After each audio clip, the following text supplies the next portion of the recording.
Well, aloha, my many jars of mayonnaise. Tonight we are talking about NXT for October 28th, 2025. A not so busy show, although I disagree if you are Trick Williams because they had one of those tedious brawl every couple of segments things that leads to a very tedious last match. Uh, is a it's a match type that is like almost never produced a or a great match anyway. I just am not about them at all. So that is a thing that is going to happen, but I will deal with that in a couple of weeks. This was a really easy show to cover, just 5 matches, and all of them were singles matches, Nate. This show loves its multi-person matches, its battle royals, its tag team matches that are always basically tornado rules. So the broken match was not a big deal because they always do tornado anyway.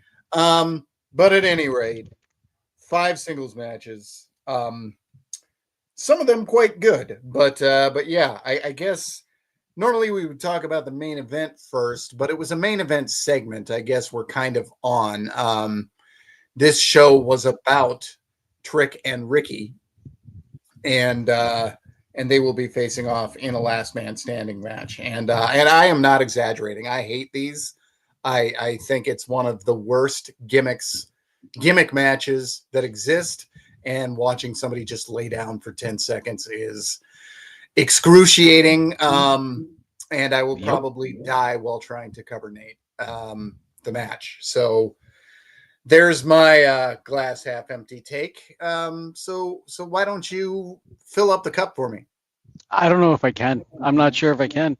Um, I understand what they're going for with, I mean, Ava said it right at the end of the show. If you guys want to fight until you can't stand anymore, we'll go to a last man standing match. So I get it, but I agree with you. I mean, we've seen last man. I don't remember the last time we saw a last man standing match in NXT. I remember it wasn't super long ago, but I remember having this conversation not that long ago. Although it also seems like it wasn't that long ago when I joined the show, and that was like 6 years ago. So there's that. But the last man standing match, you just watch somebody lie there for 10 seconds, or both of them are lying there for 9 seconds, and somebody happens to get to their feet by the count of 10. It's relatively anticlimactic. The match itself can usually be pretty good, but that finish isn't always. I know you're expecting like an explosive, a 3 count, like 1, 2, 3, and then it's over, and it's like that one moment. Whereas this, you're counting to 10, hoping somebody doesn't get up. Um, I don't know. We'll see. I'm gonna remain optimistic, but I'm also at the same time not expecting that stipulation to completely wow me. I do like the fact though that they kind of threaded this throughout the entire show. NXT is pretty good with that, and I think a wrestling show, especially at least a 2 or 3 in WWE's case, and a lot of times 3 hour show, 2 or 3 hour show is great to have one kind of story weave its way throughout the course of the show. The Attitude Era was great for that, and WWE has been great for that in certain times, and not so great in others. But NXT recently has been pretty good with kind of threading something throughout the course of the show, and I mean, this particular match with Tatum Paxley defending against Lola Vice, like, okay, cool, great main event. I knew, it was going to be an awesome match watching the two of them, whatever, but there's like something in the back of my head going, okay, Lola can't really lose here because she's uh, she's lost so many big matches in a row. Granted, she's doing stuff with AAA and things like that, and I don't know if that's really where her focus is, and she's going to be kind of getting more of a push there. But regardless, in NXT anyway, she's been losing a lot. So I'm like, I don't really want to see Lola lose. So there's going to be some sort of a screwy finish, and I figured it was going to be involving either the culling and or fatal influence. But instead, we got this, and I should have seen it coming because, as I was just Well, saying, there was that thread that this was. wasn't the main event. That wasn't the main event. The main event was Jordan and Jordan, Kalani Jordan and Jordan Grace. The other one was stopped by Wow. fatal Yeah, influence. you're right. It was. So I'm confusing two matches here. Wow. Okay. The that does bring me to another point that I do want to make actually, is that the TNA Knockouts title went on last after the NXT Women's title, and I don't know. I just weird booking maybe. Obviously, they got the mid main event spot at 9 o'clock Eastern anyway, but why does the TNA Women's Championship get that spot at the end of the night? So I'm not entirely sure there. And the answer is because of the number of minutes that the match was going to get. Like they want to put the one that's getting the minutes on at the end. But that's Yeah, like okay, the I guess that makes benefit. sense. That's like backwards booking where you know that you're going to give that the minutes and the other one's going to get short shrifted because they have to do a storyline. So that's the reason they do it. But like in a vacuum, you would not want like a brand to bury its own championship uh, underneath somebody else's championship. Derek Mitchell in the chat says, I think the last man standing match in NXT was Grayson Waller versus LA Knight at NXT Roadblock 2022. You know, Nate, I would have said that there was a more recent one too. It feels like I was talking about one recently or two recently. But maybe that was the last one. Time does fly when we're having fun. Yeah, or in the case of Last Man Standing, having no fun. Ryan Solorio says, not going to lie, Last Man Standing was a favorite stip for me growing up. Ryan, I wish you'd lied. That is too bad. But maybe he was a kid. I was not. I was, the first Last Man Standing match. I think it was the very first one that ended, and I think it was Trips and Jericho or something. But at any rate, I think it was the very first one that ended with both guys being counted down at 10. So everybody was like, why the stip if you can't pay it off? Like literally in the first time. And I might still hate it largely because of that. I don't know. I like when I was a kid, the last man standing stipulation did feel bigger. However, at the time, I couldn't get pay-per-views because they were pay-per-views, and I didn't have a job. And try to convince your parents to spend, $40 a month to get to watch wrestling. Like you can watch it for free on Monday nights. So it felt like a big build. And like a last man standing, but then you don't actually see the match. You just hear about the match afterwards. But also, I played a lot of, and still do play a lot of the WWE games. And I know at least back in the day as a kid, I loved last man standing matches, just beat somebody until they can't get back up. As a video game concept, yeah, awesome. But as I get older, not so much as a real life concept. Yeah, so the guys in the chat mentioned I am thinking of Triple H versus HBK. That must be the one where they went down for the count. Although I don't think it's the only one where they went down for the count. I think Jericho was in at least one high-profile non-finish. And I know that they have to happen, but if you're going to make a stipulation for the first time, and that Triple H versus HBK feud, that went on for ages. Like I just feel like that was like a whole year worth of TV, and maybe it wasn't. And maybe it's just my anti-nostalgia saying that to me, or whatever. Solorio also said, plus kayfabe wise, the Knockouts title was advertised last week, while the NXT Women's title was last minute booking. That is a pretty good point. That is a good point. I'll go with that. Yeah, so I'm gonna say Yeah, I'm gonna co-sign that one.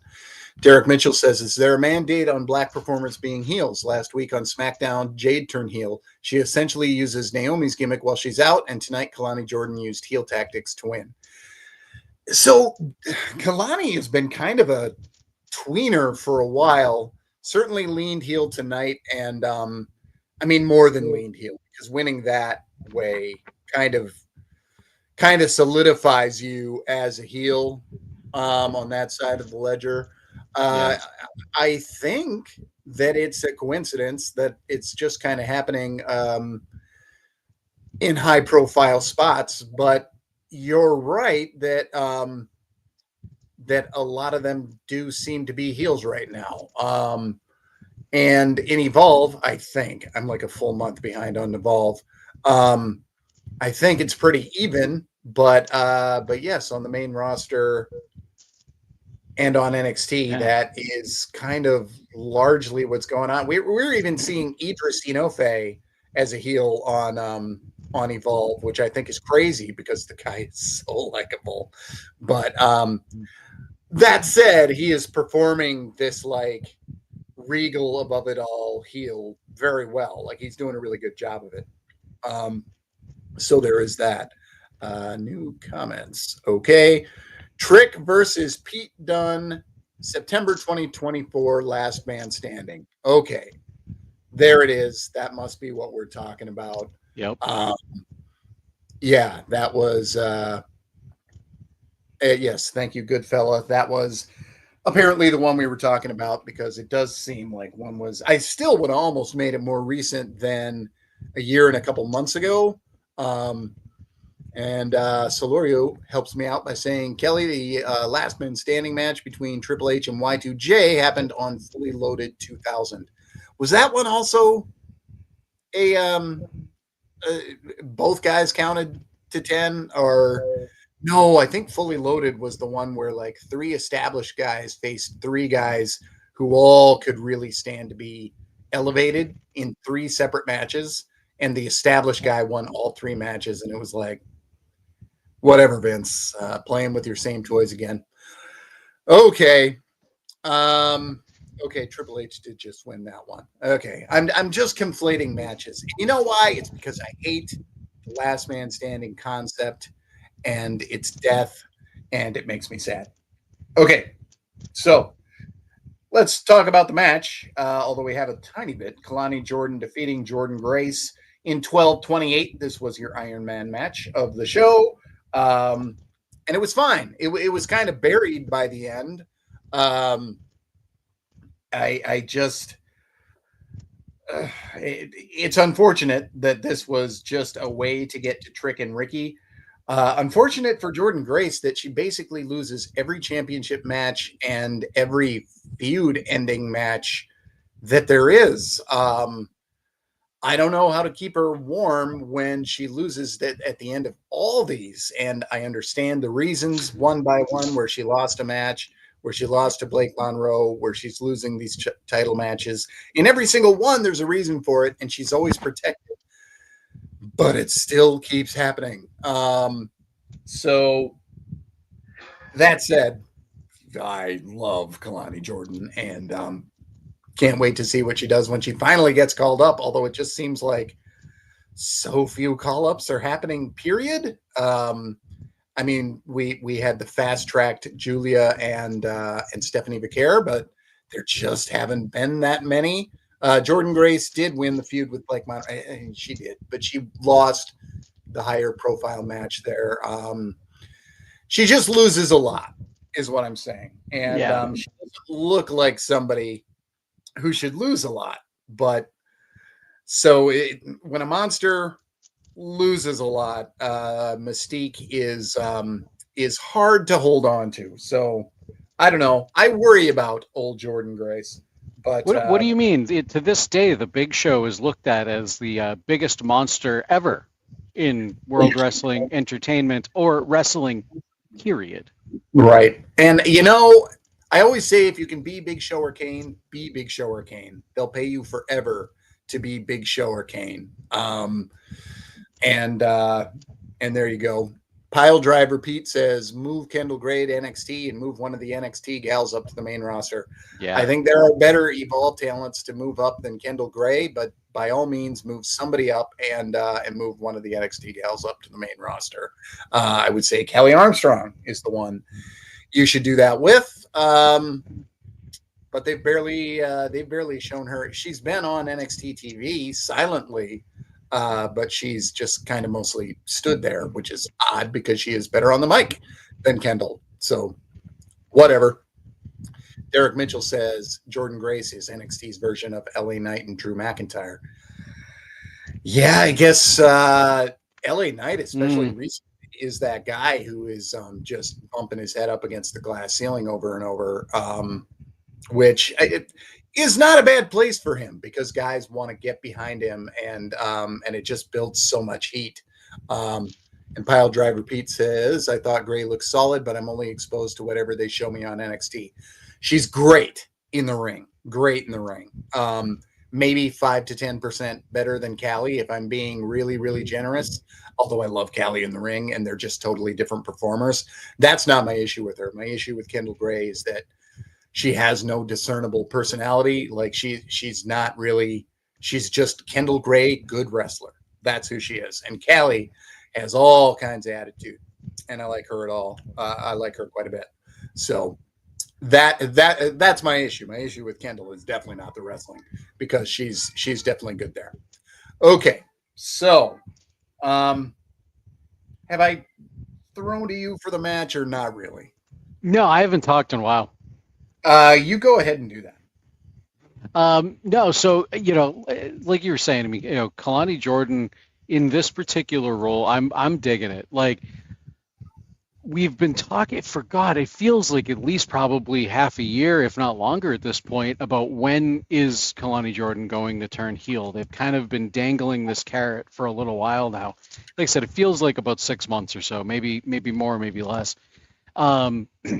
We started to see some more shades of that as she won the TNA championship, got kicked out of the locker room and all that stuff. So I'm still not 100% convinced that this was the full heel turn for her. It could be. It certainly could be.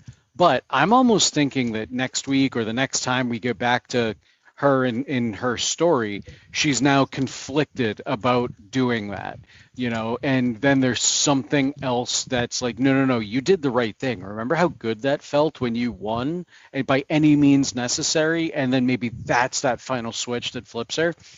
Could be wrong. This might be the turn, but regardless, I'm really excited to see what Kalani Jordan can bring to the table as a heel. She's a great in-ring talent, and for a long time she was just that kind of bubbly, I'm happy to be here, thank you for having me, I worked really hard to get here, and that's all well and good, but when you have almost everybody on the roster telling that exact same story, maybe not everybody, but a lot of people on the roster telling that story, it's not really special anymore. So she didn't really stand out in terms of gimmick, but she stood out in terms of what she can do in the ring. So I'm really looking forward to seeing what they're going to do with it here. As far as Jordan Grace, the other Jordan Grace, I'm 100% in agreement with you in terms of like it just feels like she keeps losing. It doesn't feel like she's as special or I guess protected for that matter, as I think I might have expected her to be, or that somebody, of somebody that looks like her, has that type of a body that just looks like she's going to kill anybody, to just murder anybody that she's up against. So yeah, I mean, she's still being put in high-profile spots. She's still being used well, but it always feels like she can't win that big one, whether it's she's getting beat or you have weird shenanigans like this that I guess in a way are meant to protect her, talking about protecting her. So yeah, I unfortunately, not everybody can be pushed at the same time. So it's probably just a matter of finding a spot for her to then move into the main event scene in NXT or move up to the main roster, because don't just kind of shoehorn something in if it doesn't make sense. But yeah, until then, I'm kind of fearful that we're in a little bit of a limbo type of a place with Jordan Grace, and we're going to kind of see her in this type of a role a little bit more often to kind of give that. I'm going to call it a rub to the people that can beat Jordan Grace, kind of like in the same. I mean, not we were talking about heel and face turns with the Big Show, but I'm going to use how many people slammed the Big Show or had to overcome the Big Show, but to advance their story. And I kind of have a feeling she's going to be kind of stuck in that spot for a little while here, and I hope that's not the place where she becomes typecast in that particular role. I mean, it's going to be great for her bank account, and she could do that forever, but I feel like she wants more than that too. Just knowing what I know about her, it doesn't feel like she's somebody that's just going to be complacent with being that type of a gatekeeper to put other people over. Not that she wouldn't want to put other people over, but I think she wants to be hungry and go after that title, or not even necessarily the title, the main event spotlight. Let's call it that. Ryan Slorio says, "Do you think Jordan Grace is going to win the NXT Women's title before moving up?" I'm going to say no. I'm kind of in agreement with you. I think they think she doesn't need it, and that they can get more of an idea of what people can do. I mean, part of the reason that people are given a championship on NXT is because they want to see what these people do in a title reign. She held the Knockouts title so long and so many different times in TNA. They kind of know that. Like, that's not what she's really there learning. She's learning production, other kind of stuff like that. And she, oh boy, Derek Mitchell says, "I thought Grace would have won the NXT title by now, but she's starting to trend towards the Lex Express run in the WWF, and Luger never could get any bigger on a WWE stage." And he shouldn't have. But the point is, he didn't. Lex was just a nice wrestler who looks like he should be a great wrestler. But yeah, the Lex Express all culminating in a count out win. And then they had like a big parade for his win in a count out. Oh my, oh my, oh my. That is, ooh, that's pretty bad. Yeah, it's still funny to look back on it, and actually still to watch that parade and just like how hollow it is because he's not the champion. Luger was, gosh, all you guys probably know this, but Luger was supposed to win the championship on the night of WrestleMania 10, where Brett and Owen opened the show, and then there was the Luger Yokozuna, and then the winner of that went on to face Brett. It was supposed to be Luger winning and then losing to Brett. So he got a taste of the title and then he lost it. But he got drunk the night before and he told a reporter that he was going to win the championship. So course was corrected and he did not win the championship. And Yoko held it, defended against Luger, and then lost to Brett in the main event. So I think most people know this now, but that is Lex Luger's side swipe of the WWE Championship. So I so actually close. I did not know that. I knew what happened, but I didn't know why it happened. So all right, I learned something tonight. Yeah, he got drunk and wanted to impress a lady that he was talking to, and she was a reporter. So that happened. Speaking of the ladies, Kendall Gray versus Lash Legend. Kendall defending against Lash Legend, the Evolve Championship. I thought that this was decent before the break. I thought it was very, very good after the break. Yeah, just a ton of fun. I'm trying to, okay, there. Kendall is so good in the ring that it frustrates me that I still don't really know who she is, but at least pairing her with somebody who has a load of personality like Ren Sinclair can only Mm-hmm. help. And that's no accident. I mean, they must see the same thing. I think that's why Ren is in this spot as Ren XCC. So Ren QCC, Ren XCC. I don't know how that would work. I Ren don't know. QCC. The Ren Uh, QCC. but 10:49, so they're trusting her with minutes, and I remember when Lash wasn't trusted with minutes, where she'd win, but it would be 3-4 minute jobs. But yeah, Lash also potentially slated for that Kane/Big Show role. But I think she is your future. I mean, I've said this before, but just have her take over for Nia Jax tomorrow.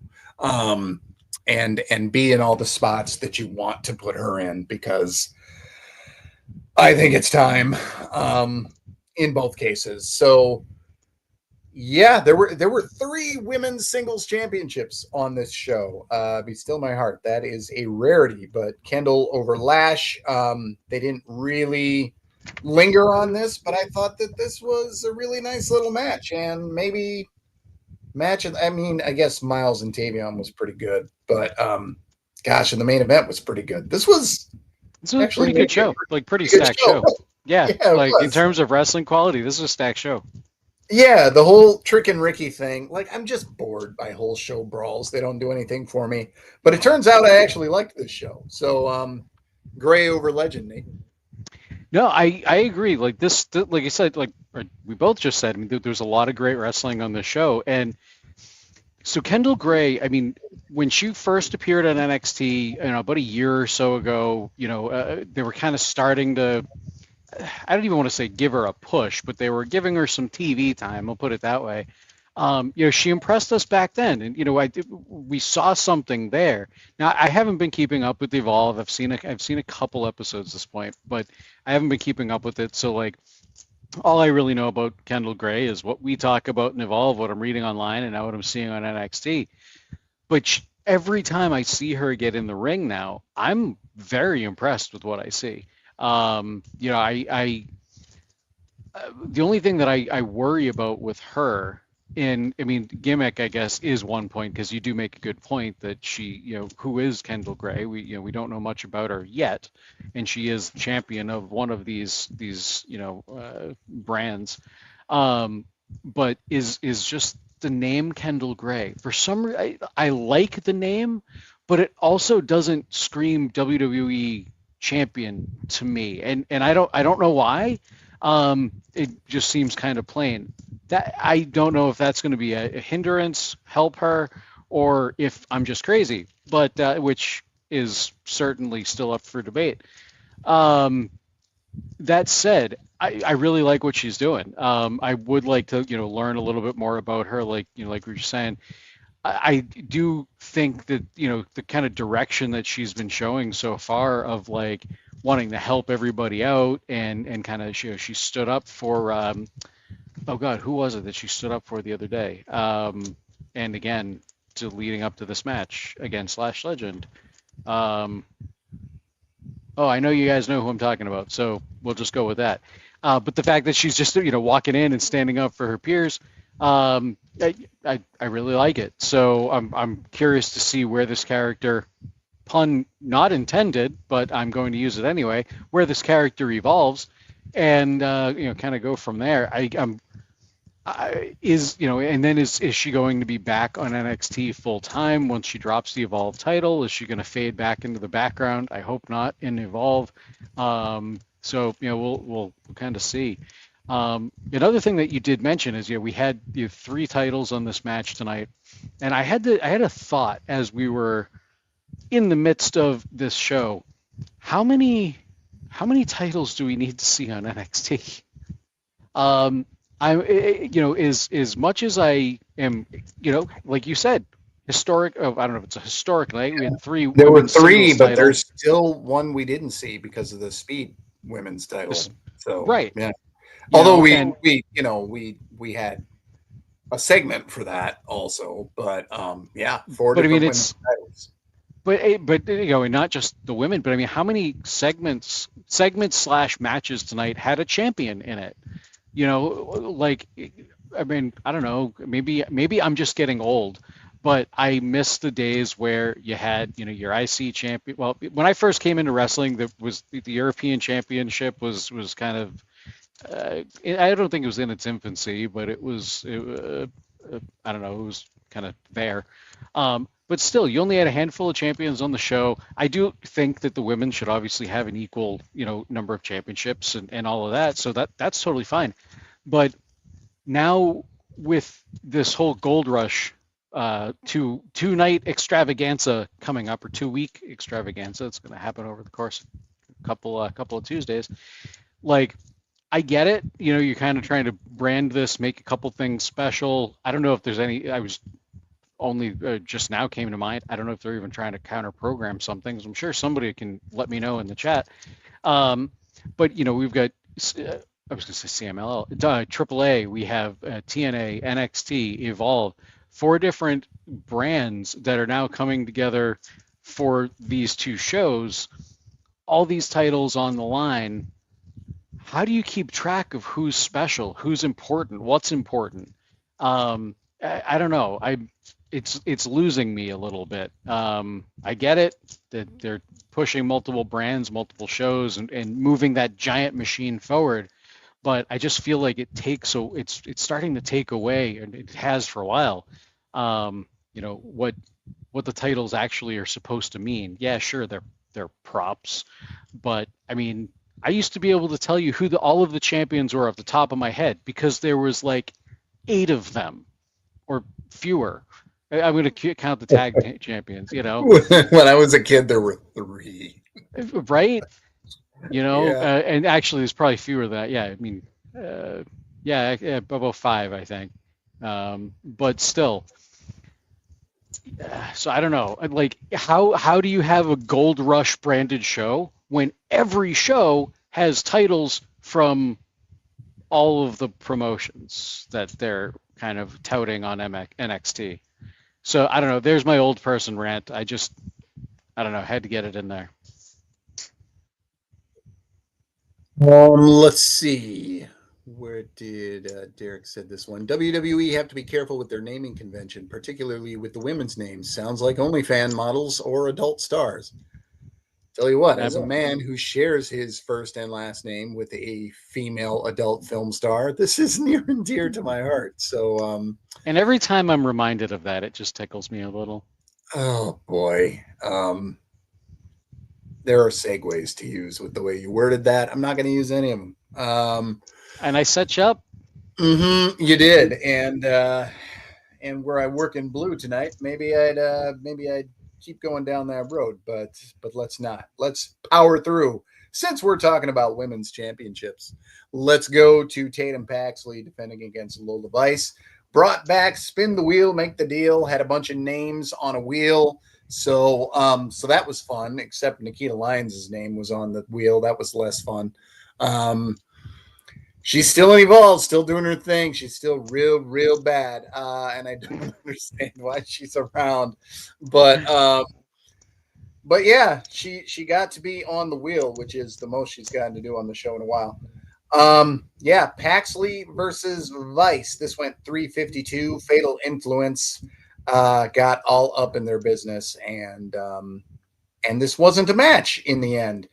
We'll roll in with that there was the big scene with Tatum celebrating her win, getting a really strong reaction from the crowd. They're just so into this underdog, saying that she wants to do this her way. Also had the scene in the back with Lola where she got real cold and clear to Lola and said, "This is not going to be your night." So that was really good stuff.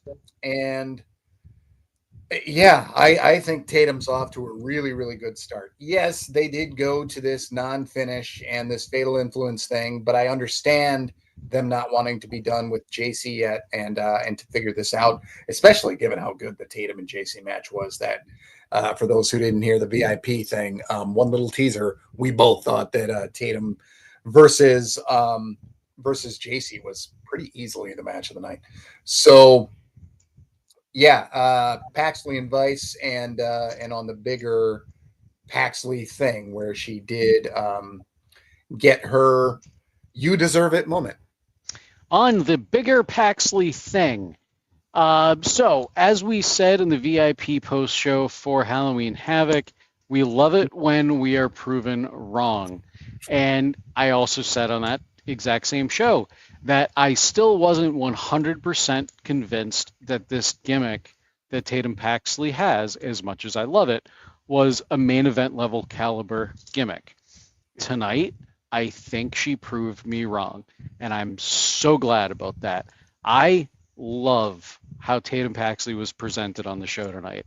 So for I don't know, however, let's call it a year that she's been kind of starting this character and she's been playing with the dolls and she's had a very childlike demeanor and very naive and whatnot.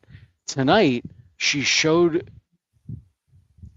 a lot of those same qualities. I mean, still the naivety and all of that was there for sure. But then she had this childlike confidence, like, okay, I just won. I want to defend this title, and I want to give everybody an opportunity.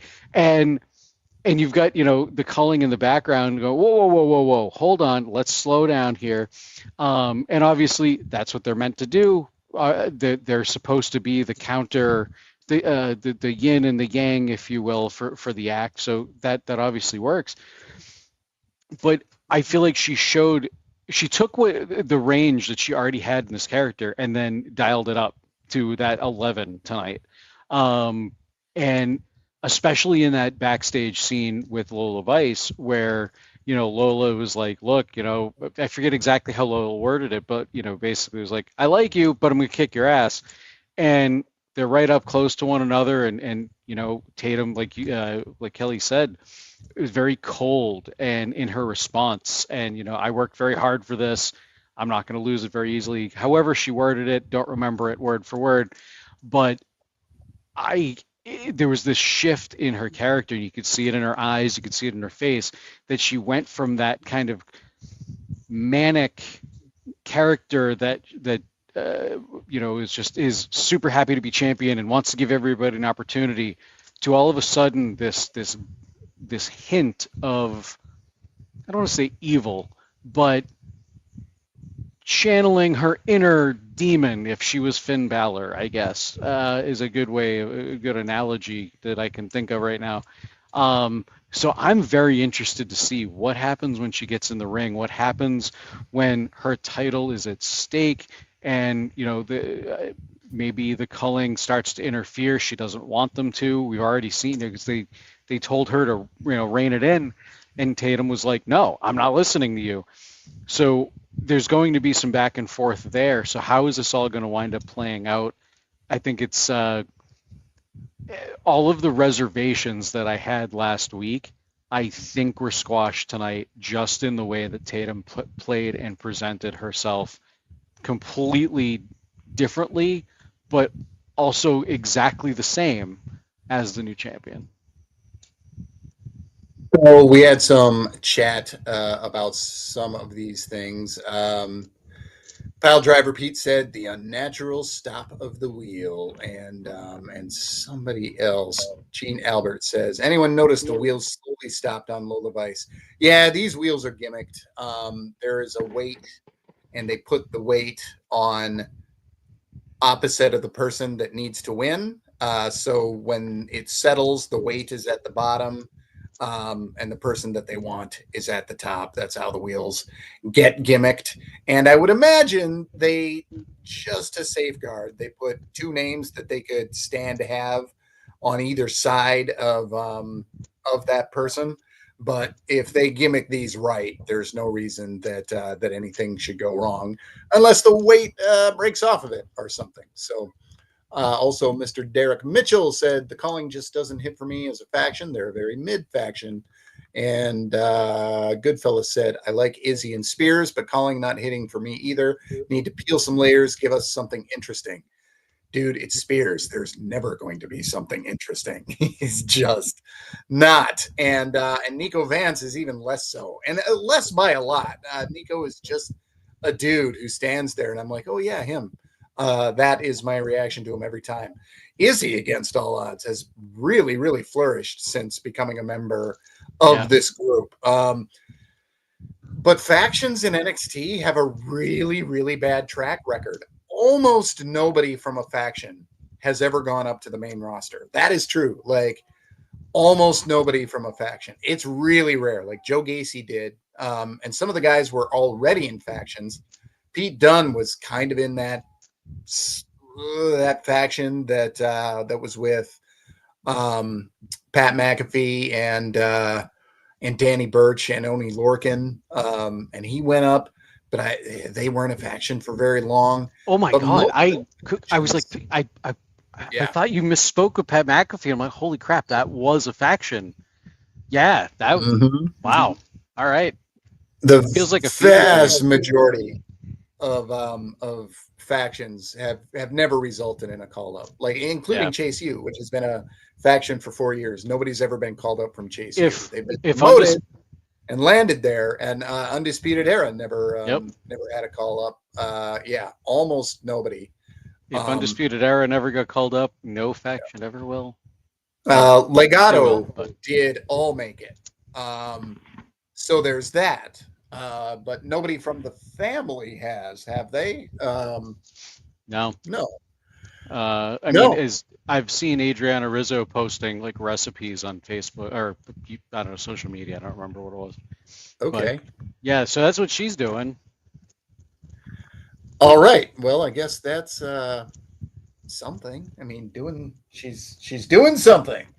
Okay, we have talked about many women's matches. There were some dudes on the show too. Miles Bourne versus Tavion Heights was your crossover match, 10 minutes and 5 seconds. Miles Bourne defeats Tavion Heights. Josh Briggs showed up during the break, and we knew this because we got the Briggs go away chant. And he scuffled with Tavion Heights afterwards, and Miles Bourne got taken out by, let's say Trick Williams, wasn't it? And then that's what your report says. Okay. Well, I wouldn't lie to me, so I assume that is correct. But Bourne versus Heights, Booker and Briggs made much mention of Bourne and Heights hugging a lot in this match because they were, wrestling. So whatever. But I thought this was pretty all right, like this and the Kendall Gray match, both quite a bit. All the long matches were good on this show. I got to just commit that to my brain because all of them were pretty good. So Bourne over Heights, 10:05. I'm going to start this with the two little videos that we got one was sent in, a little selfie video from Miles Bourne. We got another one from Tavion Heights before we got this match, and both of them essentially saying the same things in different ways. He's my brother, love him. We were in the NQCC together, but I'm going to bring it tonight, yada yada. However, they were said in very different ways. Now, Miles Bourne, obviously, he has a couple things he's got to overcome, whatever. But we've seen him deliver some really good promos in the past, despite having a disability. We've seen some really good promos out of him before. And I feel like, I mean, God, it seems like he took the video and had to send it in himself. He watched that and said, okay, that was good enough, and sent it in. It felt very, it fell very flat for me. And we're in a little bit of a video, a segment that's supposed to hype you up, wanting that person to win, especially somebody like Miles Bourne, who they're trying to really push. It kind of seemed like he didn't really know what to say. And then in contrast, Tavion Heights, he was crouched down, he had a fishing rod in his hand. It was shot very low. Again, he probably did all of this himself. And he cut a really good promo, again, saying the exact same thing that Miles Bourne just did, but in a way that made him look like a star. So got to throw that out there. Like props to Tavion Heights on that. And then this match, I don't know what match I liked better between this and the Kendall Gray match. Great wrestling. These two, Miles and Tavion, have amazing chemistry together.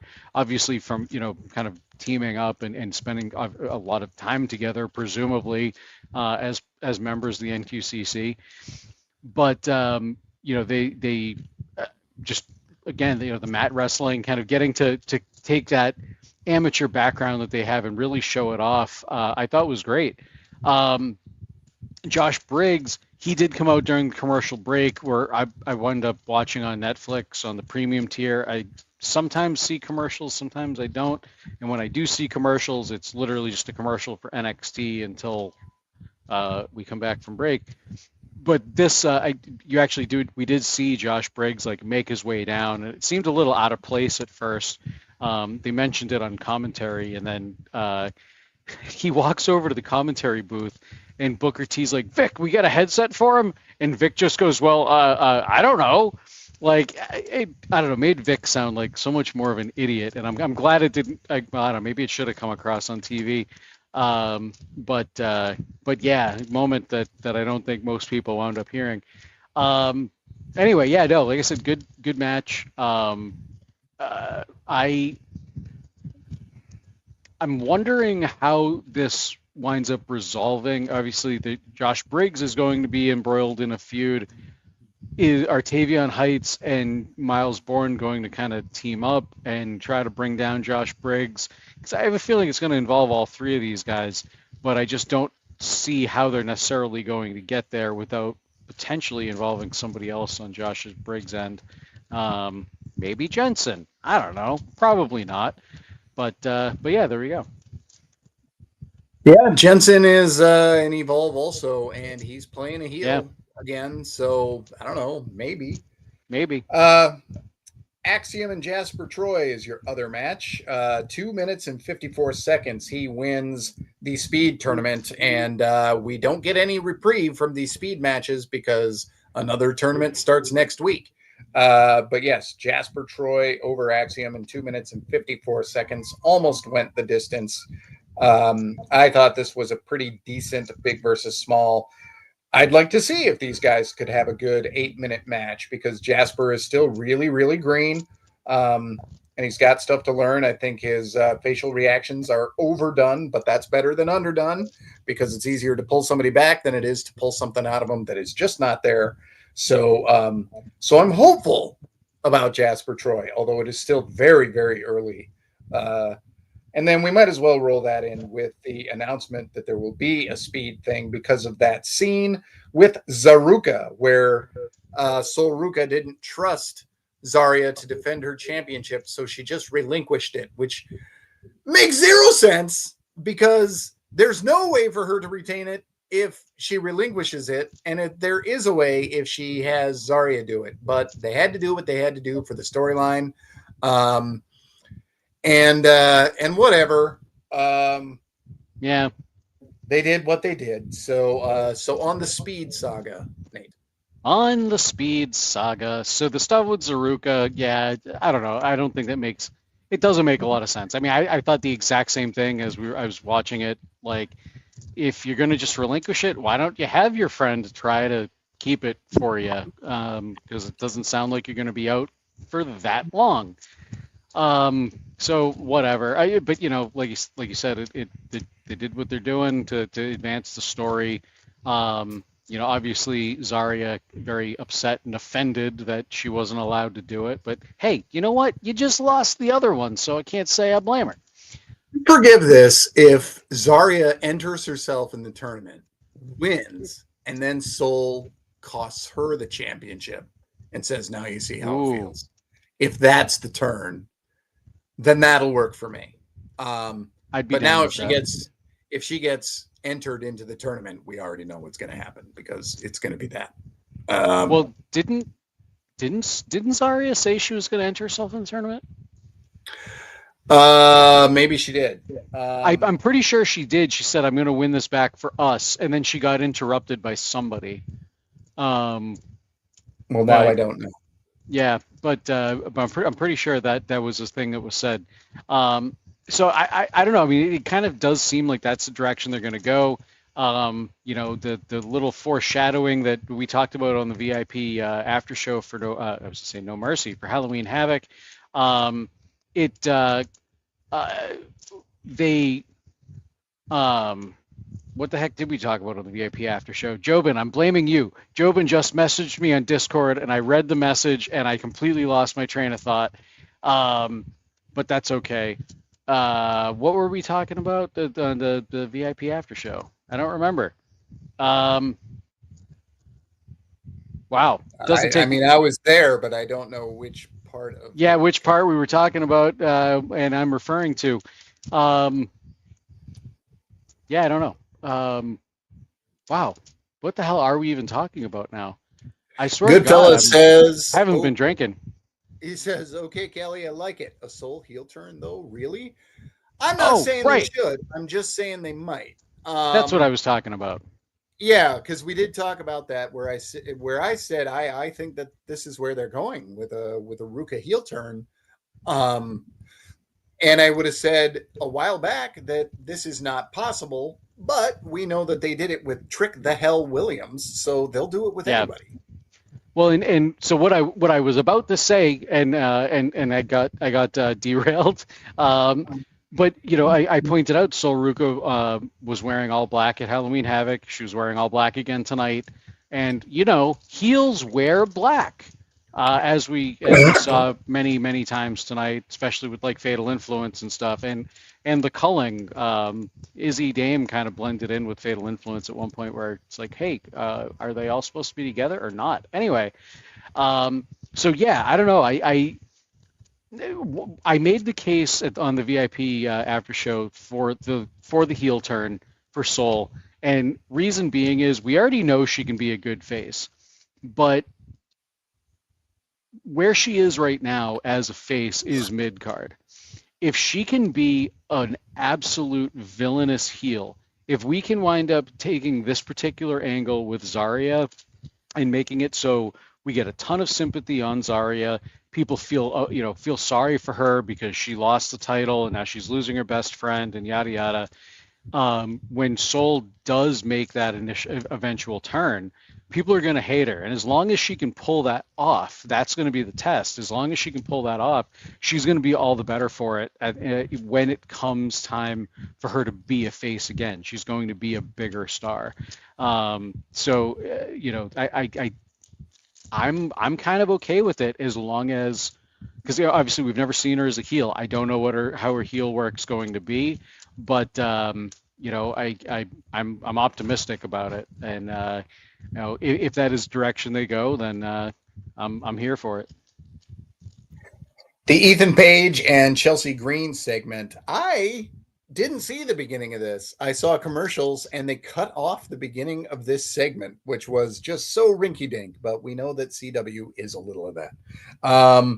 So yeah, I didn't see how this started, but there was some talk about winning a mixed tag team championship, which I hope that's not a real thing. But whatever. So they were talking about that's in AAA. They were talking about going down to AAA and winning that. And then there was a poster up in the back searching for Piper Niven's replacement in the Secret Harvest.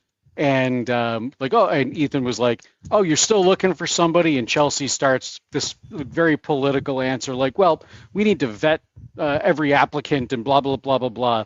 Thea Hale kind of walks by in the background, and you just hear her start singing. Say his name and he appears. I believe in Joe all night. I've been waiting for that all night. Anyway, I'm going to even leave my shirt open until Kelly looks up. There we go. This guy. Anyway, and she starts singing Joe Hendry's theme song. Joe Hendry pops out of the trash can and continues talking from there. And I think you saw the rest of the segment, right? Yeah, I saw the rest of it. Okay. Thea Hale rolling out Joe Hendry in a recycling bin. I guess Thea got to do something, so that's cool. Okay. Blake Monroe, she was in a jacuzzi and talking about Maybelline, because if you're a woman on this show, at some point you're going to have to talk about Maybelline. Now, I dare say that if you have to, at least it was Blake Monroe, who seems like she would talk about that on occasion. It was a little clunkier when Zarya did it. And then Anonymous. They've been making much about Anonymous to the point where I've started to think we're going to find out who Anonymous is. I've given up on who raised the briefcase, but I think and on GDTV, I've given up on that. Although we know who it was supposed to be, but NXT Anonymous, I think we're going to find out. So Javon Evans. I still haven't given up on Vince McMahon's lockbox though, and the whole Shane thing. I want to know what was in it. And talking to Leon Slater, and then Dark State cornered him, and they were dicks because that's what they do. Anything on Blake Monroe or on Anonymous? So Blake Monroe, I like the direction they're going with this character, because, like, you know, when she first came in, and I've said this before. I mean, she kind of, it seemed like they were going with, I almost want to say almost what Tiffany Stratton was when she first, came in NXT. Just, the pretty, and I guess I guess some points still is, the pretty girl and all of that. But they're kind of showing a more sinister and darker side of Blake Monroe. And I don't mean darker as in like goth or anything like that, but just she's maybe a little bit sociopathic. I don't know. That might not even be the right word either, but you know what I'm trying to say. I kind of like it. The character's going in a direction that I didn't think it was going to go in. So I'm okay with it. The NXT Anonymous stuff, I had a very similar thought, because like they haven't, usually when you'd see the NXT Anonymous angles, you wouldn't actually hear them talk much about it on commentary. And if they didn't, they wouldn't necessarily point out Anonymous. They might just react to what had happened, or completely ignore it altogether. But you're right, they have been mentioning NXT Anonymous more, kind of on commentary and stuff. So maybe they do end up saying who it is, but I feel like, I don't know, I'm torn, but at the same time I also don't care, because I don't know, I feel like it is a bit of a dumb plot device. If they do reveal who it is, then they lose that plot device, or they don't reveal who it is, and they kind of keep using it, and I don't know, I think it can be kind of a weak way to continue angles. So I don't know what I'm more in favor of, not revealing who it is and continuing to use it, or revealing it. But if they do reveal it, hopefully there is some sort of a payoff. I mean, it's something that's been going on now for years at this point. So, I hope it's not like, oh, it was Rikishi who hit Stone Cold with the truck, even though Rikishi wasn't on the roster, well, I guess part of the company, but Rikishi hadn't actually debuted yet. You know what I'm saying? That one was hilarious, because they called out that the guy, like one guy noticed, oh, he was blonde. He didn't notice that it was a 330-pound Samoan guy, but he got the hair color on line. Yeah. That just absolutely killed me at the time. To me, the thing that fails about NXT Anonymous is if the whole roster knows that this exists and they could be exposed for stuff at any time, wouldn't they look around for NXT Anonymous? Goodfella says, wasn't Blair Davenport revealed as Anonymous once?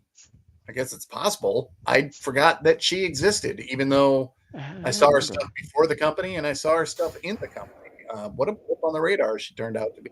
A quick call up and a quick release. Maybe she was. If she was, I've forgotten it, and doesn't seem like something I'd forget. But I'm old enough that I forget everything now. So okay, now that I Google this real quick, I do remember this angle. there was a mystery attacker that was attacking like Wendy Chu, Nikita Lyons, Sol Ruka, just a whole bunch of people in the women's division. And it was like, like masked and all that. And it was revealed to be Blair Davenport. But all of those like attacks were happening on Anonymous.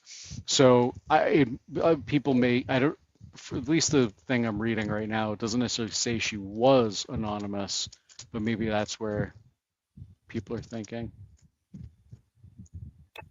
Couple of shout outs for Blair here in the chat that Piled by Driver Pete just says, I liked Blair, and Goodfellow says, same. Yeah, I thought she was valuable in somebody that was kind of a heel gatekeeper, somebody you want to see get beat. I just thought that she was really good at that. She did Snotty really, really well. On the subject of Blake, Derek Mitchell says, as of right now, Blake Monroe is the only person to have been a champion in her last AEW appearance and won a WWE title within 90 days of signing with the company. Yeah, not a lot of people have jumped from AEW to WWE yet because we're still getting through a lot of the early,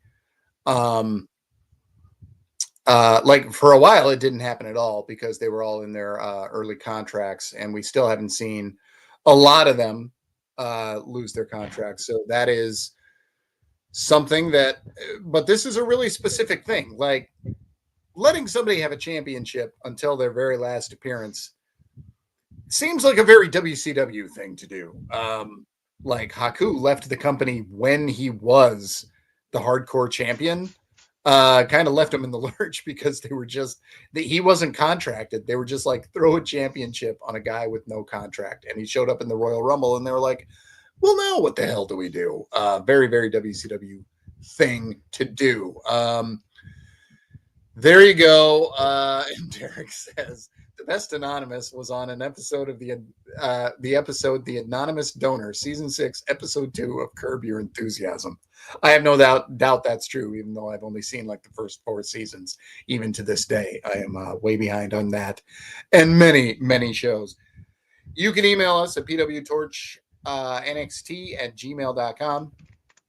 Kevin Catani says, greetings and salutations, gents. I hope this email finds you well. I think if this episode had a subtitle, it would be Shenanigans. But if I had a second subtitle, it would be I Believe in Joe Hendry. Nate Q, the 3D bust. That out of the way, some things that stood out to me were Jasper Troy earning his first title, comments on the Speed title notwithstanding, first title match, not his first title. The absurdity of all the interference / shenanigans. I mean, that's fine. And that malicious look on Kalani Jordan's face at the end of her match.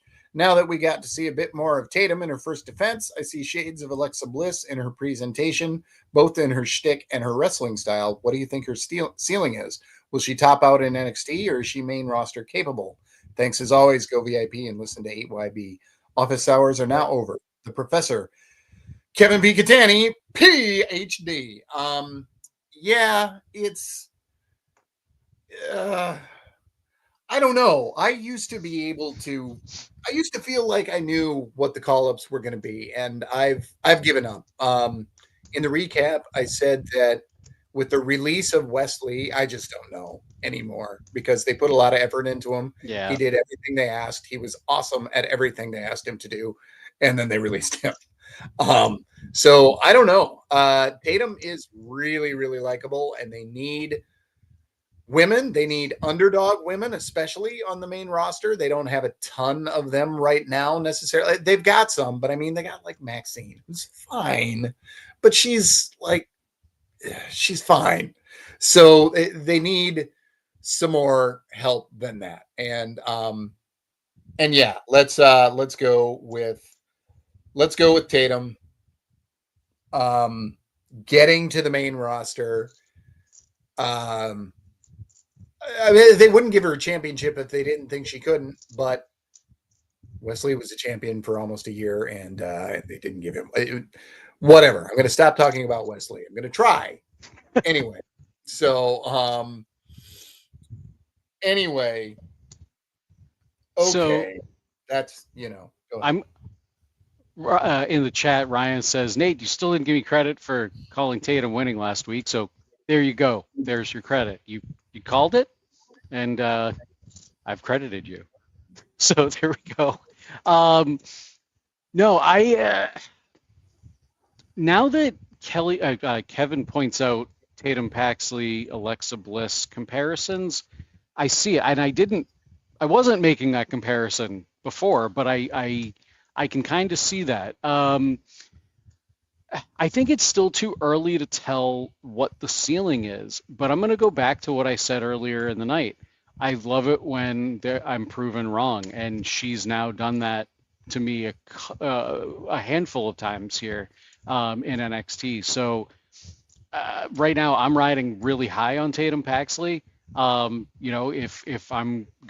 If I had to say something right now, I'd say the ceiling looks like it could be relatively high.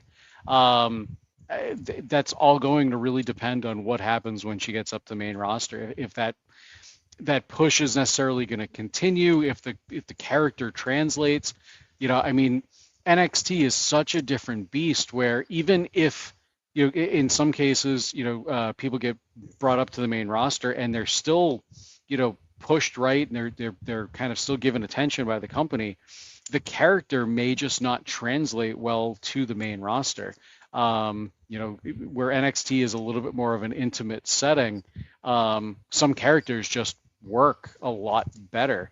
Not only that, but I mean, NXT has its own canon. So there's things about characters that have naturally developed in NXT, and then they go up to the main roster, and the people that watch main roster WWE but may not be keeping up with NXT, unless those nuances of the character are explained properly, either be it through commentary, video packages, from the character, interacting with other people or what have you, unless they're explained properly, then the character's also not going to translate properly. So there's a lot of factors that can go into what happens to Tatum, or really anybody that gets called up for that matter. So it's hard to really say what that ceiling might be, but right now, I mean, it's clear the company is high on her. They put the title on her, and they gave her a lot of time tonight. So let's revisit that in like 3 months. Goodfella says Tatum's speaking delivery doesn't really match her look. That's fine, I think. I don't know. I will say it's fine, but that is because I have a daughter who kind of looks like Tatum, and she dresses like Tatum, and she talks like Tatum. So she does like the whole kind of dark look, but she's very silly and spastic even, and does remind me of Tatum. Although I didn't really think of it until now, I can see it working. But I understand in the context of a wrestling show wanting to marry the look and the sound a little more. But I don't know that I think that's a problem. But it actually would be interesting to see what was thought of internally as far as that goes. Derek Mitchell also said it doesn't appear we will get a draft this calendar year. Believe it or not, I was thinking about the draft within the last week. I just thought, God, it is time for one. They could really use some help, especially with the women. But even the men, it feels like they've been trading wins for a while, and it just feels like they can inject some life into this thing. And as long as it's not a poison like the NWO. But yes, I think that it would be a good time for one. But if they don't do one now, then you really can't do one until after Mania. But I'm going to say that I believe there could be one after Mania. And Derek hits me with one more, where he says a few NXT call-ups that didn't work well on the main roster: Adam Rose, the Vaudevillains, the Ascension, Enzo and Cass. Enzo and Cass, I thought, kind of worked, and then they broke them up, and I thought that like the actual breakup kind of worked. I hate him. Like, I never liked him. But I thought that the best stuff they did was actually on the main roster. And when they split up, and when Enzo, who's apparently able to cry on cue, which was very surprising, with the tears streaming down his face during the breakup, I thought that was okay. Adam Rose, yeah, I was always worried that wasn't going to work on the main roster. Yeah. Adam Rose wasn't even the best character he did in NXT because, like, the big game hunter, and I can't think of what his name was now, but I think it started with E. It'll hit me when it doesn't matter anymore. I thought that was better. The Vaudevillains I loved, and I feel like they didn't get a long enough shot on the main roster. And the Ascension I just thought were going to be So there was exposed as well. He's been Adam Rose, Aldo Rose, Damian Duke, Kruger, Leo It Kruger, was and Z. Leo Kruger. It was Leo Kruger. Thank you, Ryan Slorio, for mentioning it was Leo Kruger. Neither Leo nor Kruger starts with an E, so I don't know where I got that. Leo. Yeah. So maybe. And Derek says, I forgot No Way Jose is another call up that didn't work. Yeah, that was inevitable. He was just who he was. EC3 also, but EC3 is just dead miserable. And going back to Enzo and Cass, like, I know you weren't necessarily a fan. I actually really liked Enzo and Cass because they brought something a little bit different, like not necessarily the wrestling in the ring or whatever, like the big man, little man thing. It's been done to death. I liked just Enzo's delivery, and he was just very different in terms of everything else that we were getting at the time. Like all of the promos we were getting from everybody else were so cookie cutter. They followed that same cadence where you could throw a what in there. And then you got somebody like Enzo. Sure, he was annoying and brash and all of that, but he was different. And I think the two of them really did they got over in a good way in WWE. Obviously, the split up and everything didn't help them anything, but the two of them, they were their own worst enemy. If they had behaved, they eventually would have probably got back together, and they could have had a pretty successful run in WWE. Pile Driver Pete says Carmella outlasted them, LOL. I mean, she is better than they are, so that's no surprise. And I'm not like a big people who go really far back in here will know that at one point I just could not stand Carmella. But I came around on a rewatch of NXT where her beginnings were very humble, but she kind of I was so much more able to yes, that's what I noticed, and I was just so much more able to appreciate what she was able to do, even though like a vapid Jersey girl is just not my kind of character. It's just not what I'm looking for. But a lot of people are. So there you go.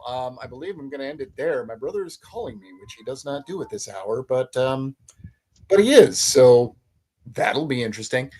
Anyway, I'm Kelly Wells, and you can find me at Other Kelly Wells on Blue Sky. I'm just reading off the screen. I don't normally say that. I do stuff. I type stuff. I'm around. Just find me. Say hey, Nate. Just make sure you get the right Kelly Wells. I'm Nate Lindberg, and you can catch me here on Tuesday nights. Cheers. See you in 7.